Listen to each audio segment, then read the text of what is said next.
திங்கட்கிழமை மாலை 5 மணியளவில் காராக் கோலப்பிலா சாலையின் 19வது மைல்கல்லில் உள்ள ஒரு செம்பனை தோட்டத்தில் பொதுமக்கள் அளித்த தகவலின் பேரில் காய்ந்த செம்பனை மரத்தின் இலைகளுக்கு அடியில் மறைத்து வைக்கப்பட்டிருந்த அழுகிய நிலையில் இருந்த பெண் ஒருவரின் சடலத்தை காவல்துறை கண்டெடுத்ததாக நேற்று உறுதிப்படுத்தியது.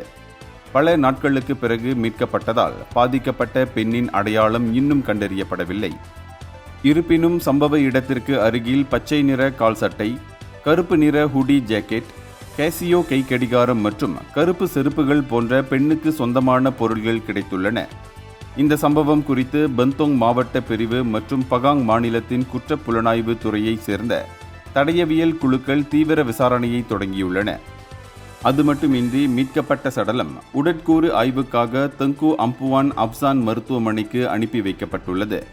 தற்போது உடற்கூறு ஆய்வறிக்கை வரும் வரை இந்த வழக்கு திடீர் மரணம் என்றே வகைப்படுத்தப்பட்டுள்ளது. மேலும் இதுகுறித்து தகவல் அறிந்த பொதுமக்கள் உடனடியாக காவல்துறைக்கு தெரியப்படுத்துமாறு அதிகாரிகள் வலியுறுத்தியுள்ளனர். இந்தியர்களின் இதய குரல் மக்களோசை.